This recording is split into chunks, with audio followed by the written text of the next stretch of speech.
Am I the bad guy for kicking a child out of my home? Hello, I'm a female, 34. I was at the park with my 13-year-old son and friends, and I've noticed a girl around his age sat on the bench. She stood out because it was too late to be alone, still in uniform on a school night, and it was freezing. I approached her, asking if she was okay, and she said yes. I didn't want to leave her alone, so I sent my son to talk her. Guessing it was easier to talk to someone her age, but long story short, she's in a runaway. As a teacher, I'm aware of safeguarding procedure, so made the relevant phone calls, and as I have the necessary credentials, police cleared me to take her home for the night. Turns out her case is familiar to the police, and she's also run away from several homes they've placed her in. We spoke a lot and she confided in me the detail she didn't share with my son. I won't elaborate, but she's been through it. I felt sorry for her, and after a lot of paperwork, I was granted temporary guardianship with the Kurds were thrilled with because she hasn't stayed anywhere else more than a week. She was with me for around 4 months before the incident occurred. She got home very late on a school night, and I told her this was unacceptable. She threw in a tantrum and said I'm not her parent, she'll just leave. I told her although I can't force her to stay while she's under my roof, the household rules have to be followed. Not just because I said so, but for her safety. Bear in mind, we are dealing with a child who came home with me after meeting me in a park, so not the most streetwise. Obviously, I didn't say that. She shouted and argued back, but I didn't respond. I'm guessing she wanted a reaction out of me because with the next treat, she got it. She threatened to tell authorities to my son has been inappropriate with her. I asked her if there was any truth to it, to which she said no, apologized and said she was just angry. I'll be honest, after that I didn't hesitate to go to my room, called the police, and I have her removed from my custody. As I called, she overheard and started crying, apologizing and begging me not to send her back. It was hard to watch her get put in the police car while crying out to me. Her caseworker has since suggested we end her medication and try again with a temporary guardianship, as she's the most stable she's been in terms of school attendance, grades, and etc. As much I would like to help her, I can't risk my son for her sake. My friends have said it was cruel to give up after one mistake given she's been doing so well. And I'm the bad guy for tossing her out. So, am I? Am I the bad guy for continuing to sleep nude despite my neighbors being able to see into my bedroom? So hello, I'm 29 years old dude and I have been living in my house for a few years now. One of my main reasons I chose this place because my bedroom faced east, allowing me to wake up to the morning sunlight. Most morning I wake up before my alarm goes off just because the sunlight coming through the window wake me up. There used to be a tree line that provided a natural barrier between my house and any potential neighbors. So I never saw the need for curtains or blinds, along with their expensive as hell for the nice ones. Recently, my neighborhood expanded, and most of the tree line my bedroom was facing was cut down to build new houses. So boom, then there's a house was built right across from mine, and their window has a clear view into my bedroom. I've always been comfortable sleeping nude, and it wasn't an issue when there were no neighbors around. But not long after the people moved in, and one day They came over to see my house and pretty much told me to stop being nude in front of my windows, since his family can't see inside my bedroom. He wasn't nice about it. But their father wasn't mean either, just matter of faculty, like he gave me an order if fully expected it to be done, like I was his kid or his employee. I was somewhat surprised but understood his concern, so I made an effort to be more mindful of my nudity when in view of my window. I stopped cleaning and making my bed before getting dressed. I'd hop out of bed, walk into my closet, and at least put on shorts, then go about my morning chores.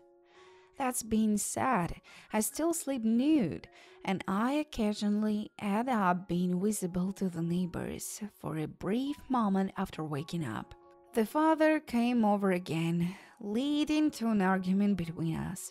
I told him I was trying my best to be considerate, but there is only so much I can do, and that's my house, and I'm not changing my lifestyle because they move in. He threatened to call the police and said I was being a menace to the neighborhood, whatever the hell that means. So, I'm not the bad guy for continuing to sleep nude, even though my neighbors can see into my bedroom.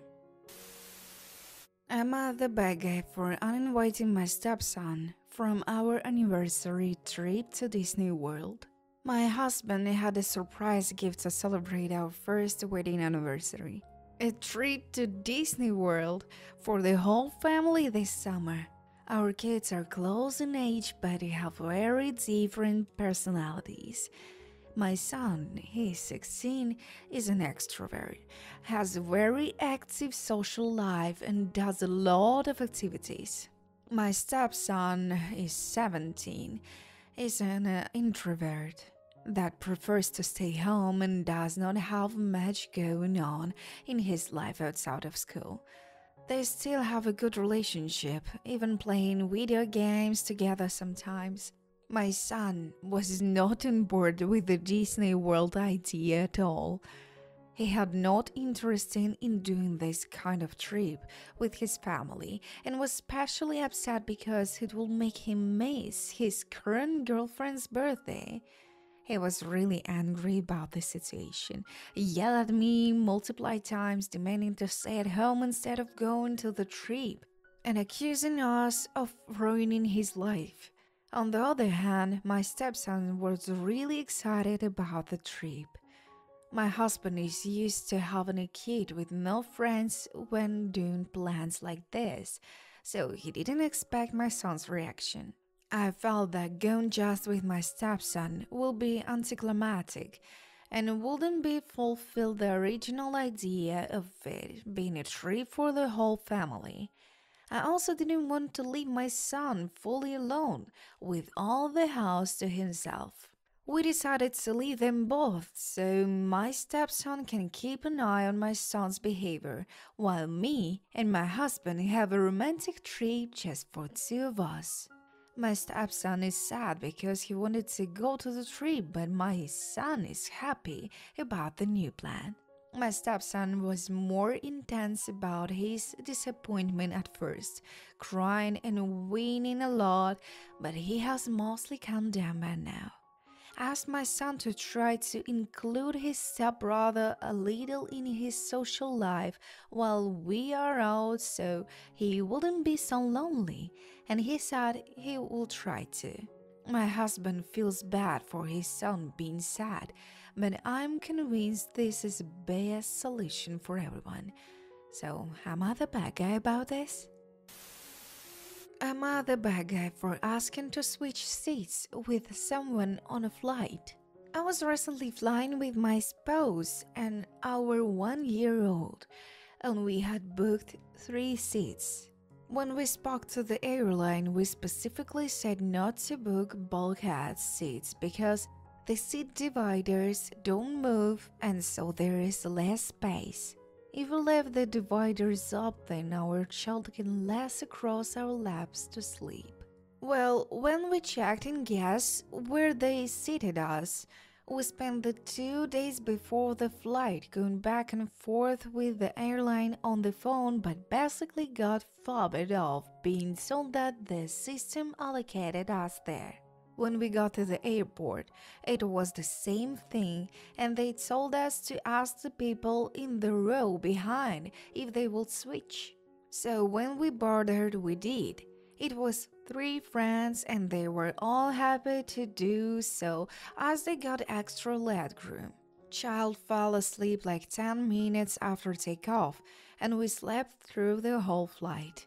I was talking to my cousin about our flight, and she said we were really inconsiderate and committed a huge faux pas. I know it's not so good to force someone to move, but in our situation, the airline literally told us to ask if the other passengers had refused. We will have just dealt with our child being awake for the 8 hours flight. So guys, what do you think about it? Am I the bad guy for telling my best friend his girlfriend is disgusting? So hello, I'm female 22. I have been friends with Danny, he's male 22, since high school, and he recently moved in with his current girlfriend Lucy. She's also 22. They had a housewarming party on Friday, and Lucy spent most of the night dancing with her own friends who are very like her, and dragging Danny away from his conversation with us, his friends, to dance even though he's more like us. Later, Danny was being quiet, so asked if he was okay, and he said just tired. But he just kept watching Lucy dancing and then said something in her ear. The next time she came over and she just shook her head and laughed at him. After she went back to his friends, asked if it was bothering him how she was behaving, and he asked me to explain. I mentioned the attention-seeking dancing and the fact she was wearing something really revealing even though other guys were at the party. Danny said it didn't bother him, then said with a moody face. At the end of the night, Lisa sat down with us and started chatting non-stop about how amazing the party had been. I pointed out jokingly Danny obviously wasn't enjoying himself since he looked miserable, and Danny told her I was worried he was jealous because of her outfit. Lucy ruffled his hair and said he was quiet because he loved her outfit so much. He couldn't wait for us all to leave so he could drag her to bed. I thought that was completely inappropriate and said to Danny, in this case, I will leave if she was just going to be disgusting, and Lucy just laughed at me, so I did leave. Today, Danny has messaging me saying Lucy wants to apologize before I'm loaded back at their home. But when I asked if Lucy will apologize for making me uncomfortable, he said no. She doesn't have anything to be sorry about. I was genuinely only worried about my friend, but admit I could have just left without calling her disgusting, so I'm not the bad guy. And also to clarify, I didn't say the comment about her clothes directly to Lucy. I asked Danny once, then never mentioned it again. I asked him because I know in the past he would say anything overly sexual makes him uncomfortable. He is not the kind of guy who makes innuendos or anything. Also, I'm not the way jealous of Lucy. She is the opposite of how I would want to be, which is fine. People can be who they want. And Danny and I already tried dating years ago, but the spark wasn't there. And it was uncomfortable after we tried being intimate, and we both agreed we were better as completely platonic friends. Am I the bad guy for telling my little sister that she will never be like me? Hello, 19 female. I'm a high school senior who's about to graduate soon. I'm not even bragging, but I typically have good looks because I'm very focused on self-care. I buy lots of makeup, water, skincare, and I exercise and eat well a lot. I get a good amount of attention from guys, especially at prom for the last 4 years. And I plan to work in the beauty industry. I have an annoying little sister, Laura. She's 14, who wants to be just like me. I hate this because Laura should just be herself, but she always wanted to be me. She kept trying on my clothes and using my makeup ever since she was a little girl. She ever told me a year ago that she wanted to be just like me. The thing is, Laura doesn't have any good fashion sense. She doesn't take care of her skin and she's kind of overweight. I told her that if she wanted to be like me, she has to exercise and eat right and to stop eating McDonald's frequently, like she always does. And also to know actually color theory. I told her to try and dye her hair blonde, but then I said I know she isn't going to do this because she's nothing like me and never will be. I thought that would make her back off, but she ended up getting really sad and she ran to my mom and kept asking why she didn't let her be like me. Now our mother is pissed and thinks I'm trying to turn my sister into a spoiled brat, and she thinks I have an obsession of feeling superior to her. I don't. She is a dorky 14-year-old. I have no reason to try and put her down in a malicious manner. So, was I a bad guy here?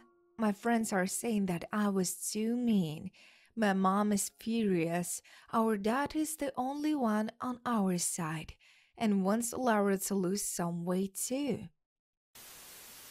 Am I the bad guy for declining my girlfriend's birthday gift? Hello, I'm Mel 21. I love my girlfriend, she's 20. A lot, really a lot. She's sweet, caring, smart, funny, and the coolest person you could ever meet. When we go out on dates, I usually pay for everything to show my appreciation and love for her, and also to take care of her and make sure she enjoys herself and feels taken care of. She decided to turn the favor for giving me a 100 bucks hoodie for my birthday. I love the hoodie, but don't get me wrong, because of childhood trauma, it was hard for me to accept it because I feel as if she'll use it against me if she wants something and because I feel like I don't deserve it. I told her that I love it, but it's just a boundary that I have, but she insists on giving me another hoodie. She returned the old one. And we came up with a compromise that if we're still together by the time of her birthday, around 2 months from mine, she will give me the hoodie, but I still don't want it. Any advice? She knows I've wrote the story. So she said that the gift giving is her love language, and me rejecting the gift feels like a personal rejection of her love. And she feels like she doesn't have an outlet of love for me without gifts. She also wants me to mention that when we were on the break during the winter, I had gotten her multiple gifts summering more than 100 bucks to show my love and to apologize to her. Even though we were on a break, I never held the presental against her, and she says she will never hold the hoodie against me. She says that she was okay with the compromise, but that I cannot go back on it, since it took a lot of discussion for us to get there. She says that I pay for things not only as appreciation, but to fulfill gender roles and feel masculine, especially because I won't let her pay even if she tries. She wants me to accept the gift and acknowledges it is hard and the trauma is valid, but she wants to be someone there for me to work through the trauma and an example that people can be different. She also thinks that I deep down think gifts are my love language, but I won't accept them because I think I don't deserve love. So, write in the comments below what you think about it.